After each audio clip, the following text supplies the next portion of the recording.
So we're going to start this episode off as a little trigger warning and a little bit of it may be sensitive if you are pregnant or going through a pregnancy or postpartum.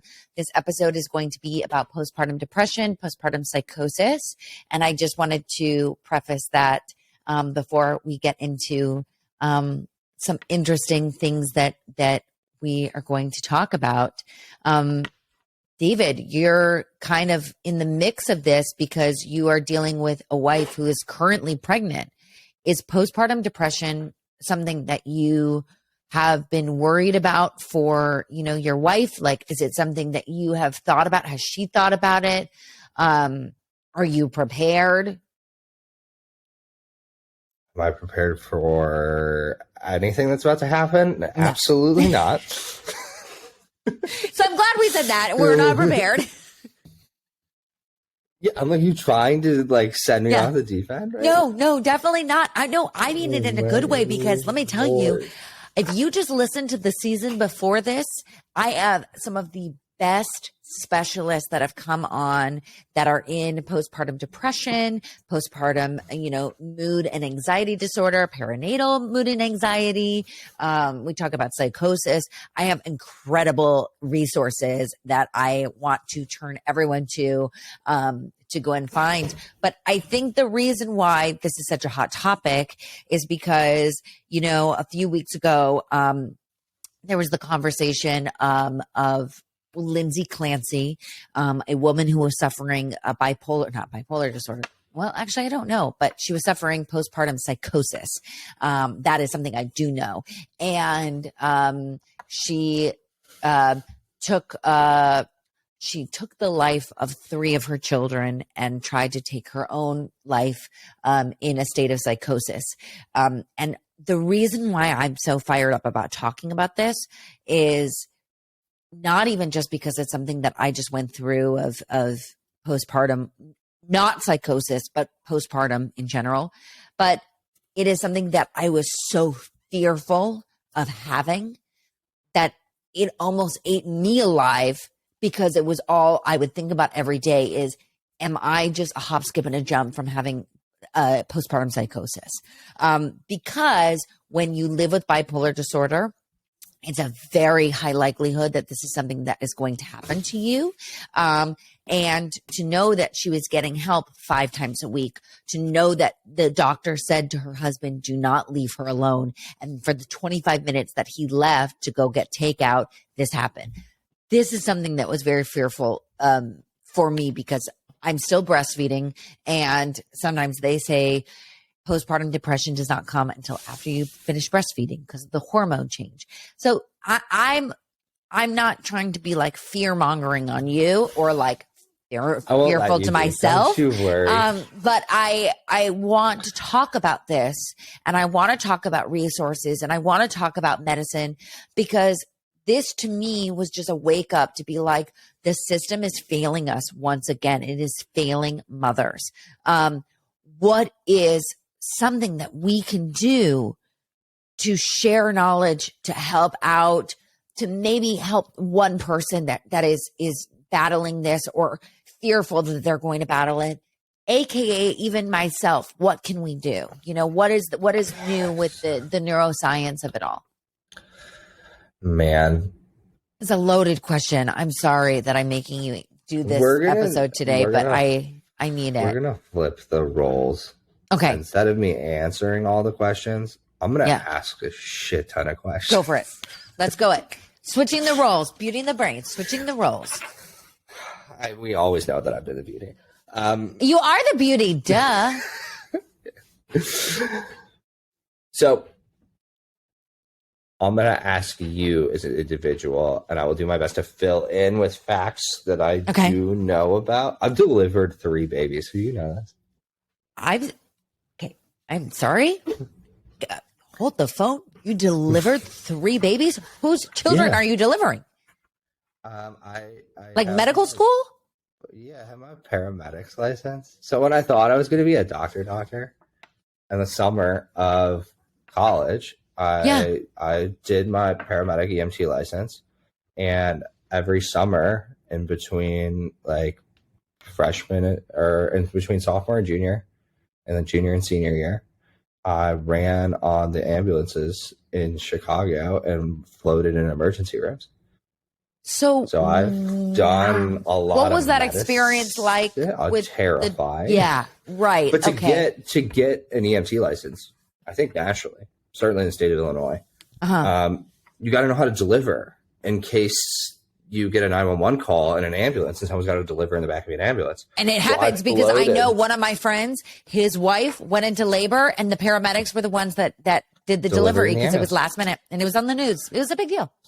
So it happens way more often than you think. I'm sure. To do this, you need like actual hours. You go into the hospital, you go into like a labor and delivery like unit in a hospital, right, and you hang out for a couple of days. And at the end of those couple of days, I made friends with the OB, and I was just like, hey, let me just deliver one. So I delivered 2 in the hospital, and then on a call, I delivered a 3rd, like in the parking lot of an emergency room. So I didn't really deliver that one, but still, when it works and like everything goes to plan, it's the easiest thing to do in the world. Right. Well, it's the ones easy for you that are the hard ones. Easy for me, not so much. But yeah, so that's wild. So I feel like I have a decent sense from a medical training standpoint of what labor and delivery looks like. Sure. I think it's very funny. Even I will throw my wife under the bus here. I was like, how do you give birth? And she's like, your water breaks and then you have a baby. And I'm like, there's about 15 steps in between those two things that you're about to. Oh, God. Like, generally speaking, and like, I will make this argument sexist at some point because this is where I'm going. Okay. In a good way. But like, the general public's knowledge around labor and delivery, as well as the complications associated with it, as well as what is termed the 4th trimester, and sort of like medical communities. And like now you're seeing that terminology sort of bleed out into like culture as well. Sure. For postpartum breastfeeding, how do you recover as a mother? Like you go through a very physical task. You like rip your ab muscles open and your uterus is this big. Another great hand. Another great hand thing. Large gaping uterus is what we're saying. You know what I mean? Like there are so many things that your body has to recover that like, does it quite quickly, to be honest. And like the grand scheme of things, like it's crazy that like your body recovers from pregnancy faster than you would if you broke a bone. It like, does, because it still doesn't feel like my body's fixed. But I mean, things have been rearranged. But, sure. But no, like I understand trauma. That. Yes, because my wrist, I broke my wrist when I was 20 years old, and I am currently 35. And listen, like that is still broken. Still broken. So that's what I'm saying. I mean, like you essentially, for the average human being that delivers a baby vaginally, I mean, like you push a 7 to 8 pound human out, you tear a bunch of muscles, connective tissue, and then it puts itself back together in what, like 4 to 6 weeks? You break a bone, you're in a cast for 8 weeks. It's like it's true. Nuts that it's actually true. Back. It's true. It's true. The body has not snapped back, but yes, it's the vagina snapped back. I'll say that. Yes. So I mean, it's like it's crazy. Yeah. Contextually speaking, I don't think people. Like we're much more familiar with other medical ailments, although every single person you know has been born, which is which is crazy. Yeah. And then like we really do a bad job in medicine once people have given birth. Post-op care in hospitals is abysmal. Yeah, I would agree. You know, like being on an OB floor. Having friends go through it, talking to people that have given birth, as well as like my own experiences. Like you get a nurse in your room every 5 minutes, if not constantly, while you're going through active labor. Yeah. And then you deliver the baby, and the baby comes out, and it gets an APGAR score. And if that APGAR score is good, they hand you the baby back, and they basically say good luck. 100%. Do you know that? I mean, I had one really amazing. No, actually, that's not true. I had two postpartum nurses that were very friendly and very kind, because I was going through a lot, and I had to be on Pitocin afterwards. Like, it was nuts. And there was one nurse that was telling me that I was killing my baby by the way that I was not breastfeeding properly, and that my baby was starving, and it was my fault. And I was like, well, for nothing, no one has ever eaten milk from my tits before. And secondly, no one is in here. I know. Damn. And secondly, no one is in here helping me or teaching me what I should be doing. So, and they kept jamming my breast in my baby's mouth over and over. And they're like, she's not latching. She's not latching. Let me tell you, when I ended up leaving the doctor, leaving the hospital and checking out, it was a day later, and they were like, you're not going to have milk. Like, you're going to have to formula feed, while it was a formula shortage. It was like, there were so many panic moments, but literally my friend came over that to bring over food, and she looked at me, and my boobs were just leaking with milk, just like overflowing. And I was like, yeah, it just wasn't ready to come in yet, because they don't talk about that. Sometimes your milk doesn't come in for a couple days after the baby is born, but there were like little things like that where it's just like, what? And at the time, Sturgis had gone to the to give the birth certificate, to give the name. So he was not with me to stand up for me, and he comes back, and I'm hysterically crying, and he's like, what's wrong with you? And I'm like, she's yelling at me. She's telling me I'm killing the baby. He's like, what is going on? Are you kidding me? Like, it was just a disaster. And I feel like couldn't even remember what this nurse's name to even say, like, hey, except it happened to my friend who gave birth 3 weeks after me. The same nurse did the same thing to her. It's bad. It's bad. And look, I'm not going to sit here and shit talk nurses. No, it's a systemic issue. I mean, I feel like we're getting to the but point we're just where, cattle. So that's my point. Is I'm just cattle in the sense of a doctor. I'm the system. I'm cattle. Yeah, and I definitely think doctors care. I don't think they view you as cattle, but I do think this idea of there's stress in the medical system, the average patient interaction that a primary care physician has with a human being when you go in for a visit is sub 6 minutes now. Yeah. So you essentially even lower than it was last year. You've got 5 minutes essentially to read a chart, talk to a patient, and deliver a diagnosis. And if you can't deliver a diagnosis, do some medicine that helps you get closer to delivering a diagnosis. And the frame of what it takes to order a Starbucks coffee. It is a very hard job.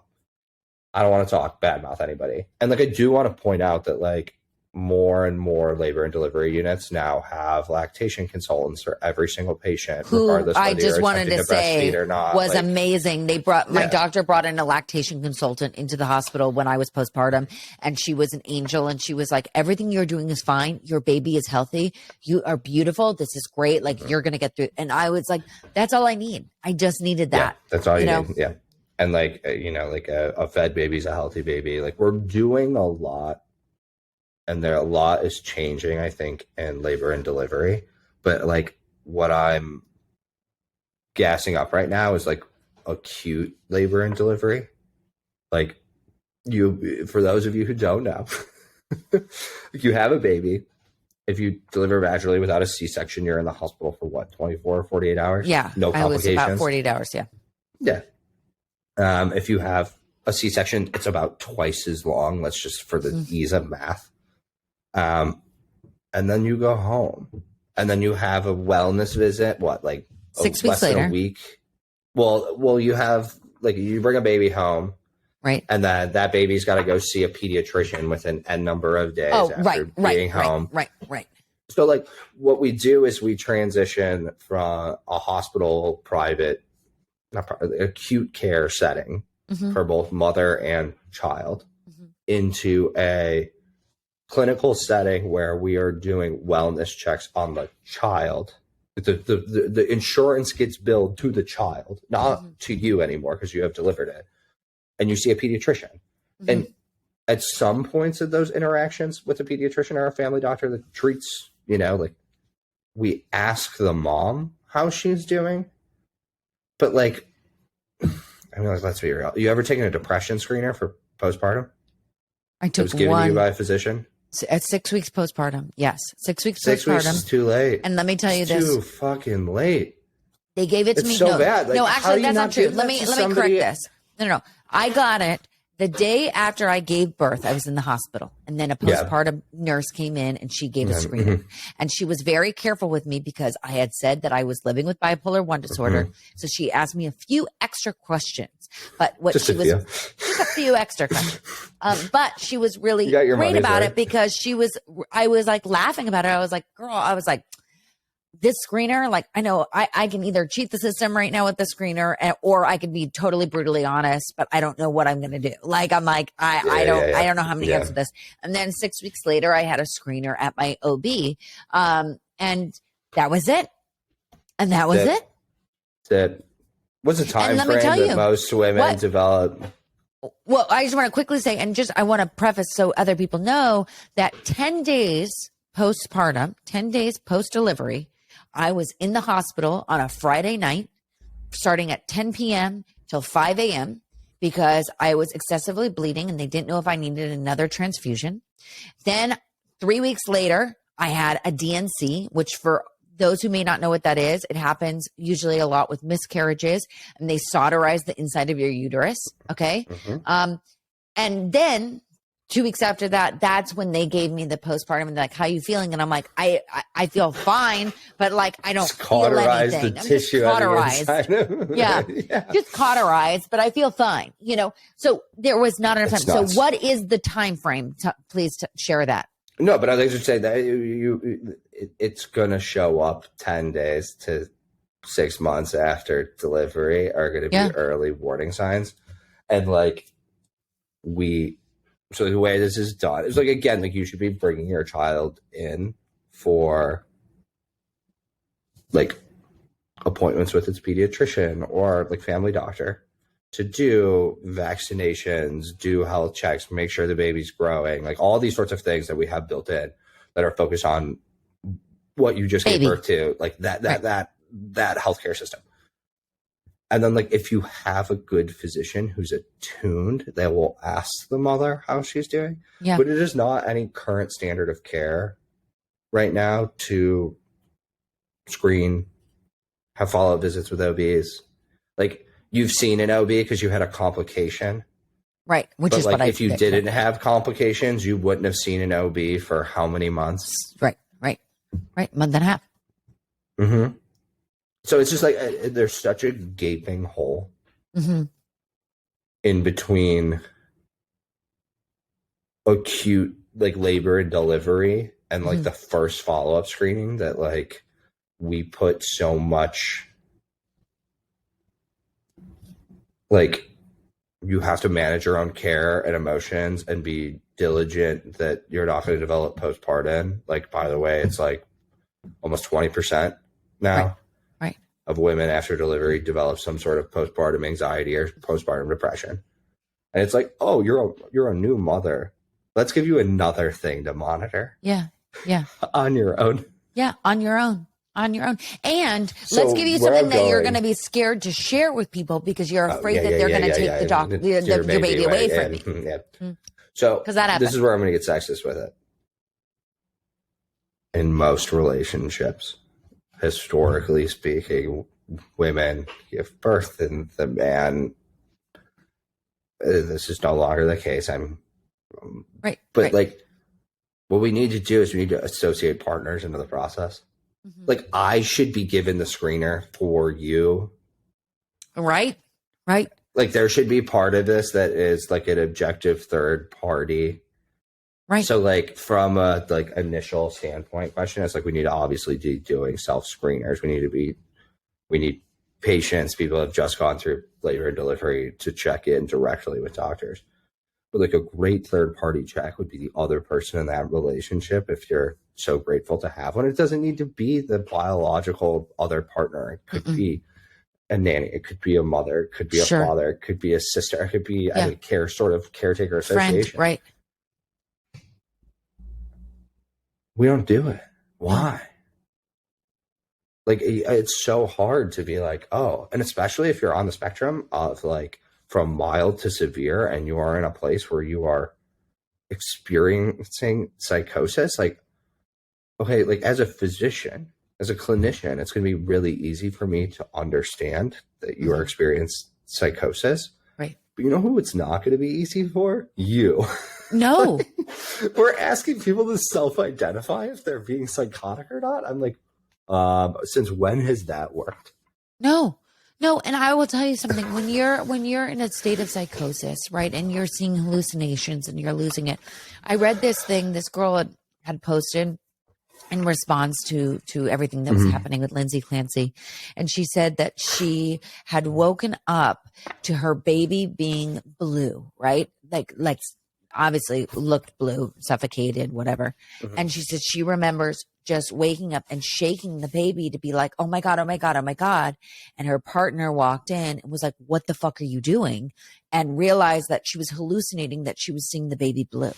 Right. I mean, and the girl goes, I had no idea before. No idea. Like, yeah. And it happens, right? It happens. And just because, and what's also like insane to me is that they said to the husband, oh, don't leave your wife's side. Well, who's going to get the food? Who's going to do these things? Like, no. It's an impossible position that we put new parents in, both the primary, not primary, but like the laboring parent as well as the person that is ultimate mortality, right? 33 out of 38 in first world nations. We have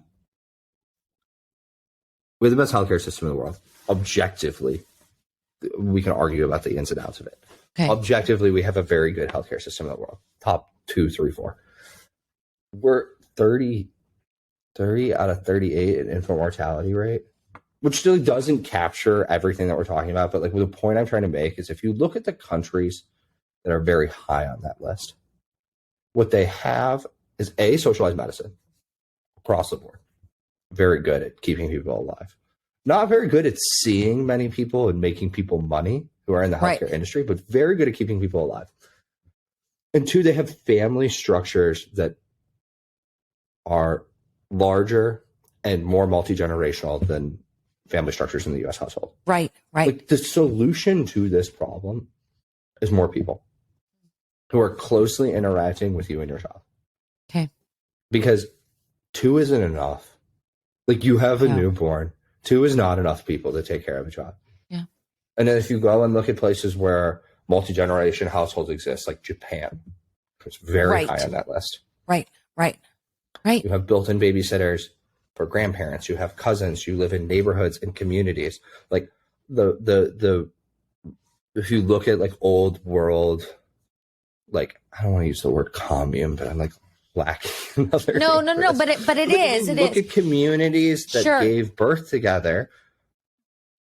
Parents would share breast milk across all the babies that needed them. Right. Like people would pump, like hand expire breast milk that then they would put in jars that then they could feed all the babies in the community, and which like it is a distributed process. And through that distribution of resources, you get better health outcomes.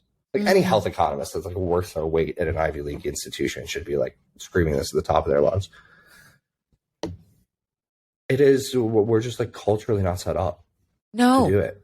Like, and let me tell you, my mom lived with us for very good healthcare system. Yeah. My mom lived with us for, I would say, the first 4 weeks. And she slept on the couch, bless her, and literally if I wasn't watching her, like, then Sturgis would, then my mom, and it was like, everyone was passing around to make sure like, we're going to be here to support. And I think that it was an extra support because for the first 6 weeks, I could not hold her for more than 10 minutes because I was so lightheaded because I had lost so much blood and my body was like still like getting back in the groove of things. And I couldn't like, you're stand like laying down to breastfeed and then nothing else.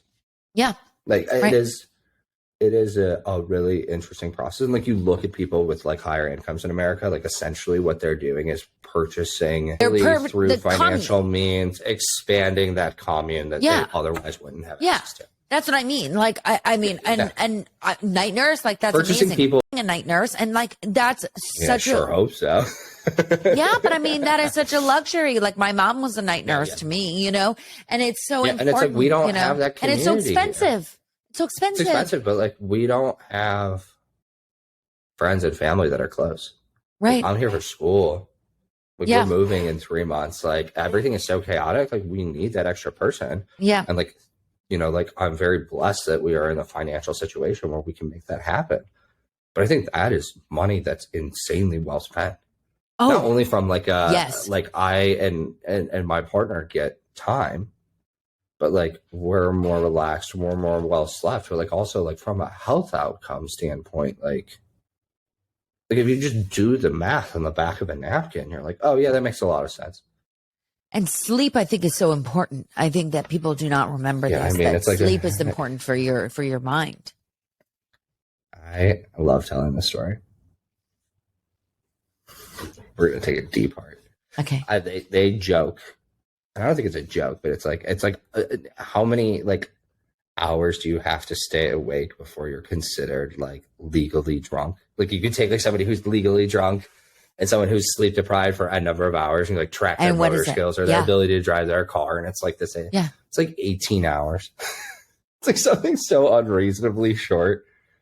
Like I casually have been up for 18 hours this entire time. Yeah. Yeah. No. Yeah. Like cognitive ability, like most parents that are doing it right now are essentially operating like as individuals that are impaired to what would be considered an otherwise legal level of intoxication. So it like really messes with you. I was in a fraternity, if that doesn't strike you as interesting. Ooh. Part of our Hell Week tradition was no sleep. 5 days straight. It's like physically impossible. You like eventually like you start falling asleep, like standing up essentially at like 20-minute intervals. But like we do the thing where you like essentially torture people to see how long they can stay awake. You just, like, hallucinate. It's nuts. It's crazy. If you haven't done it before, I tempt you to do it. I mean, I will tell you, I feel like I have not slept in 7+ months, you know? No, yeah. I mean, like, it is like, and it's so funny. It's like you eat when the baby eats. Like you eat when, like, you know, like you exercise when the baby exercises. Like you play when the baby plays. And it's like you sleep when the baby sleeps. And you're like, the baby's like sound asleep. And you're like, I'm like, is she alive? Is she breathing? Is it okay? Yeah, like that's literally what my thought process goes to. And I mean, and I just want to also just like on a serious note, like say to people, these thoughts are so normal of what you have. We're going to get to the drugs and like the panic. We just got to lay out the economy. No, but I mean, the panic behind it all is like, I remember, I mean, still we're 7 months plus postpartum. And I woke up in the middle of the night last night and I looked to my left because she's sleeping in bed with us. And I'm like, oh my God, is she breathing? Is she breathing? Is she breathing? Is she breathing? Like that, literally that's, and I'm like, she's fine. Like she's happy. She's great. Totally but fine. it doesn't matter. It still like drives you. Every time I pick her up and I take her down the stairs, I'm like, oh my God, don't drop her, because that's it. You know what I mean? Like, and I know that that's normal and it's also not normal. It's also anxiety, and it's a postpartum mood and anxiety disorder. So this is the like, you know, like we'll come back now that I did my detour. I think I started off saying like what it's like 20% of people will meet criteria for postpartum depression or anxiety. I don't know what the official numbers. I don't know if anybody's actually ran this. I don't know if anybody's surveyed for it in a way that is peer-reviewed, published literature in the scientific community. But I'd reckon to say, if I'm a betting man, I'd place a bet on this. Do a little roulette. I would say I love rolling dice. I love roulette and craps. I would probably guesstimate that 90% of all mothers have serious thoughts about harming their child at some point postpartum. And this isn't like a binary, like there are people that don't and there are people that do. Right. In my mind, this is the anxiety and depressions associated postpartum is a problem that every mother will face. And we have to figure out how to gradate what is mild to severe. Right. Right. And there will be many mothers that have these feelings that can talk themselves out of it, that have a partner that is like, you are doing great. I understand why you're feeling like this. All these feelings are valid. Yeah. And there will be a small subsection of those people that struggle, that have them recurring, that act on them, that need to have some sort of medical intervention associated with them. But I think reframing this problem as these are really normal thoughts. Mm-hmm. You've gone through a lot of physical body trauma. Your chemistry is changing inside your body, above your shoulders, to like change the way you should care for a child and reprioritize things in your life, but also like peripherally, like you're producing milk, your body, your entire abdomen is rearranging itself. Right. Like, right. All of these, for all these reasons, all these bodily changes, you're going to have some weird thoughts and dreams, and that's totally okay. What we need to do is we need to train partners and caregivers to understand that these are all normal thoughts, and what are the thoughts, or what are the repetition of the sub-threshold thoughts that push us to a situation where, hey, maybe we should go and get this checked out.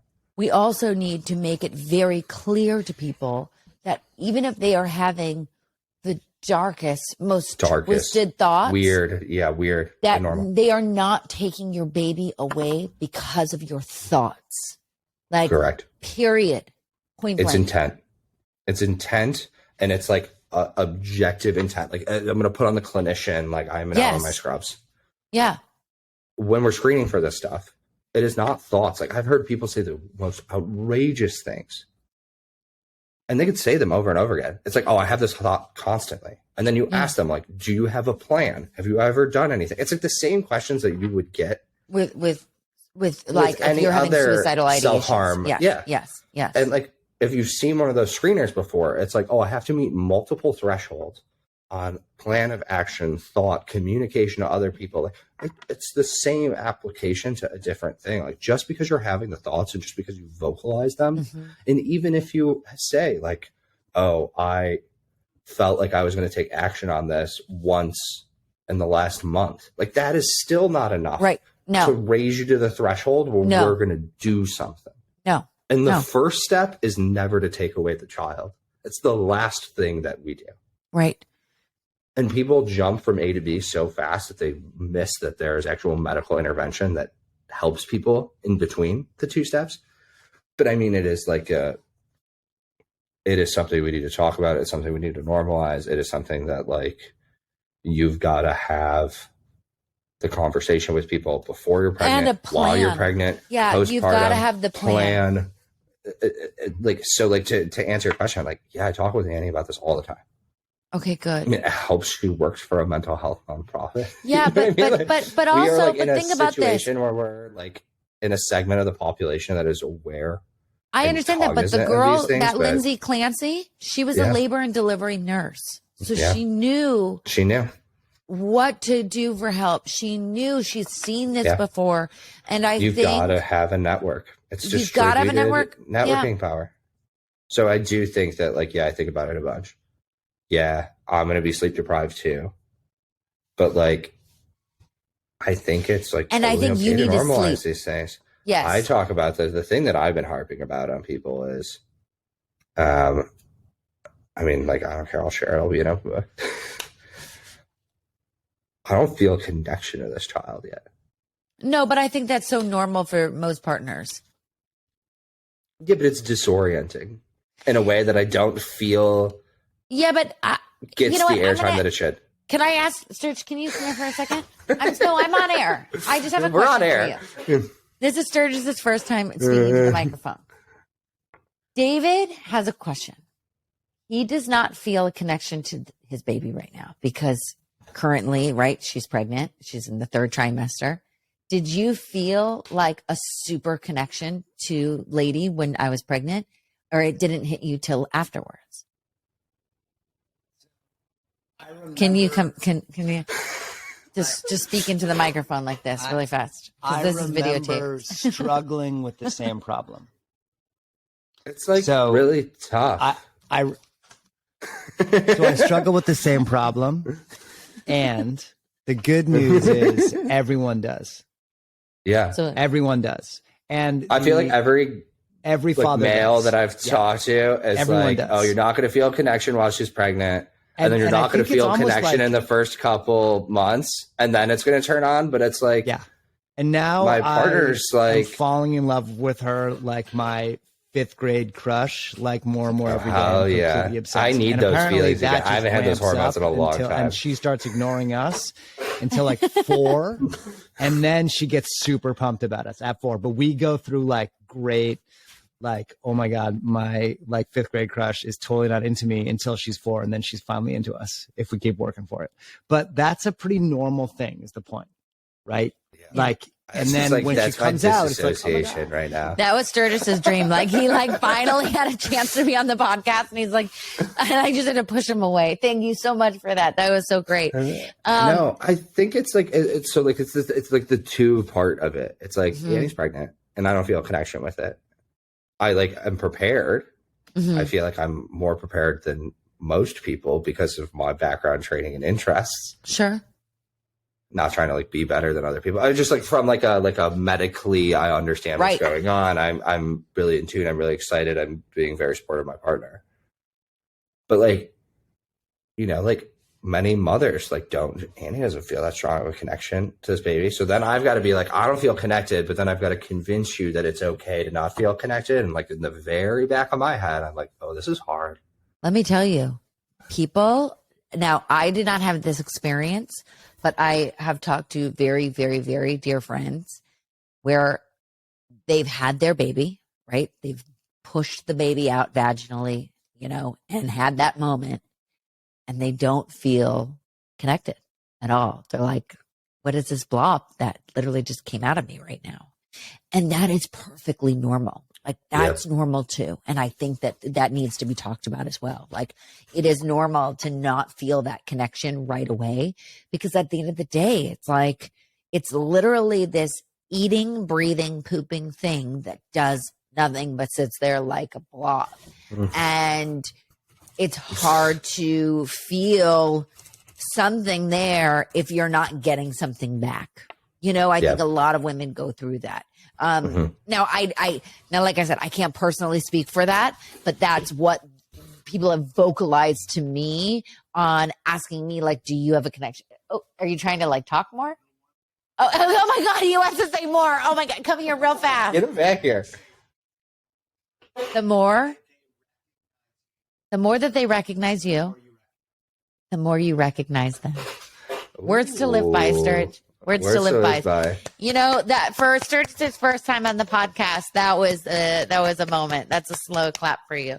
Wait, David, before we have to wrap this up, I really would love to talk about land the plane. Okay, land the plane about the pills, because I think that this could be something that's very interesting for people, because I never heard about this and my mind is blown. Yeah, I know. We're like, you like, oh, we'll record a quick 20-minute episode. We're 38 minutes and 47 seconds. 38 and don't check the time scrolling thing on the bottom after we edit. No, it's an amazing episode. That's why. But like, so we've gone through the fact that like, we know nothing about how the medicine works around labor and delivery. Culturally, people have no idea what's going on. We rely on women who already have 15 other million things to be worried about because they just gave a newborn.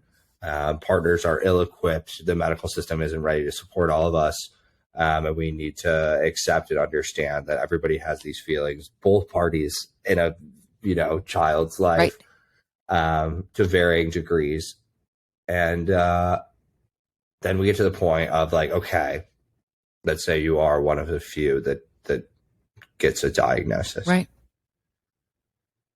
There are things we can do now, which is wild. Yeah. So for the longest time, there was nothing. Zilch, nada. It took your baby away from you. And that was the solution, which is not a solution. But no, it makes it worse. Now, there are a new series of drugs that are on the market. Their only indication, we went through indications in the last podcast, so I'm not going to go through it again, is postpartum depression. So they found a specific marker in women who are experiencing postpartum depression. So neuropeptide, one of them, somewhere in there, doesn't matter. Synthetic peptide, essentially like GLP-1, like Ozempic for your baby. Right. Ozempic for your baby. Yay. Not Ozempic for your baby. We're not giving But children yes. Ozempic to lose it. Yes. It's a similar type of drug, like similar class of medication to Ozempic. That we realize that people who are experiencing postpartum depression aren't making enough of. Just went on the market. Allopregnanolone is the name. Came out of a friend's lab, essentially. Like, wow. the people that made it. Sage Therapeutics bought it, company out of Boston. And it's on label. The FDA approved it. It works. So there are supplements. There are drugs. Like you could supplement postpartum depression with, obviously, talk therapy is still your cold line standard, sure, like care, mom groups, networks, like family things that you should talk through and tell people how you're feeling and walk through it. But we have drugs that work now that we can give people. And I want you to go into your doctor if you're feeling a little bit off. Tell them, make that appointment. They are your doctor. They work for you. Remember that. Yeah, they have developed these drugs purposefully with smaller half-lives, so it doesn't end up in your breast milk. It's safe to transmit. Like, it's not a drug that you could take. It's not a drug that you take in postpartum that then like screws up the rest of your mothering life. Like, you can take it. It's healthy. The side effect profile is minimal and it works. So like, we're getting there. Like, there will be more. Like, people are working on more. I have a friend who works for the company who works on these drugs. She's like a stern Turkish woman. I love her so much. She's the funniest person I know. And like, just like deeply motivated and like providing new like clinical treatment for people. Wow. Like, there are solutions now. They're not cures. There's no magic bullet pill, as much as I wish there was. But there are solutions, but talk about these things. Go talk to your doctor. Yes, but that's what I was going to say. There may be solutions, but we're not hearing about it. So this is David telling you, remember, the doctor works for you. Go in there. Say you have a little bit of problem. You've heard on a podcast that there's a medication that's come out. Like, say David Haggerty told you, like, it's okay, you know? Google it twice now. What's the Alessandra? Because that you have to be vocal and just go for it. It's all about being vocal. That's the most important thing that I could say about, you know, postpartum depression is being vocal, talking about it, sharing it with others, normalizing it. It's okay to have these like really dark, awkward, bizarre, scary, you know, thoughts when the hallucinations are coming. You know, if you're going through psychosis, you know, the second you feel a little bit off is the second that you tell your partner, the second you tell someone who you have a buddy, or you just call the doctor and say, hey, I'm feeling this way. I need to be in immediately, because it is something that needs to be immediately changed. That is my rant. That is what I want to say. And I love you all. And I really just, I've never felt so strongly about this, because I didn't realize that I was suffering with this stuff until you hear other people's stories and you realize like, wow, I'm not alone in this.